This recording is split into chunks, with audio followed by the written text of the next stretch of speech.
नांदणीच्या महादेवी हत्तीचं वनताराला पाठवण्याचा जो निर्णय झाला हा खरं तर अतिशय दुर्दैवी असा निर्णय आहे। आमच्या ज्योतिबा मंदिरासाठी सुद्धा मी अशा प्रकारचा हत्ती आणला होता।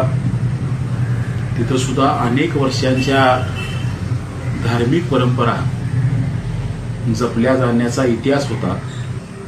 नांदणीच्या मठात सुद्धा जवळजवळ 600 वर्षापासून अशा प्रकारची परंपरा ही आपण सगळेजण बघत होतो आणि ज्या पद्धतीनं काळजी त्या ठिकाणी घेतली जात होती। प्राणी मित्र संघटना आहे, या संघटना विदेशातून फंडिंग मिळवण्यासाठी म्हणून खरं तर अशा प्रकारच्या खोट्या केसेस तयार करतात। आपल्या देशातल्या न्याय व्यवस्थेच्या माध्यमातून निर्णय होतात आणि अनेक लोकांच्या भावना त्या ठिकाणी दुखवल्या जातात।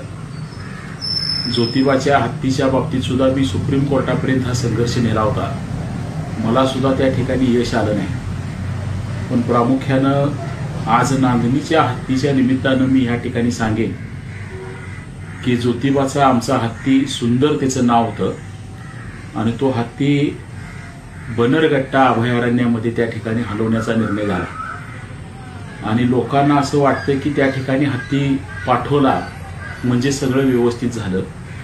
पुढच्या इतिहासाची कोण त्या ठिकाणी चर्चा करत नाही, काय घडलं त्याची माहिती समाजापर्यंत पोहोचत नाही आणि मला दुर्दैवानं सांगावंसं लागेल की हा हत्ती बन्नरघट्टा अभयारण्यामध्ये गेल्यानंतर खरं तर तो हत्ती मानसिकदृष्ट्या इतका विचलित होता, तो इकडून जायला तयार नव्हता।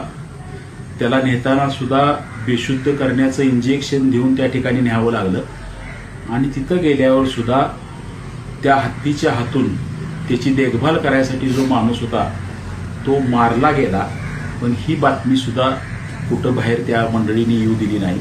लगेच 3 वर्षांनं त्या बन्नरघट्टा अभयारण्यामध्ये सुंदर हत्तीचा मृत्यू झाला आणि म्हणून ज्यांना कुणाला वाटते की आम्ही फार मोठं काहीतरी हे करतोय, मला फार वाईट वाटते। आज पुन्हा ह्या नांदणीच्या ग्रामस्थांच्या विशेष करून जैन समाजाच्या आक्रोशातून हा विषय समाजासमोर आलाय। लोकभावनेचा प्रचंड मोठा अनादर आणि चुकीच्या कारणासाठी होतानाची ही घटना घडते। मी स्वतः राज्य सरकार म्हणून आणि केंद्र सरकार म्हणून यासाठी काय करता येईल या दृष्टीने प्रयत्न करणार आहे। नागपंचमीचा सण सुद्धा अशाच पद्धतीने बंद झाला होता। लोकभावनेचा आदर करत असताना परवानगी विशेष काही अटींच्यावर त्या ठिकाणी दिली गेली आणि असाच विचार उद्याच्या काळात ह्या सगळ्या बाबतीत सुद्धा ह्या प्रथा परंपरा लोकभावना चालू ठेवण्यासाठी झाला पाहिजे, अशासाठी मी प्रयत्न निश्चितपणाने करणार आहे। जन प्रतिसाद न्यूज, आवाज जनतेचा।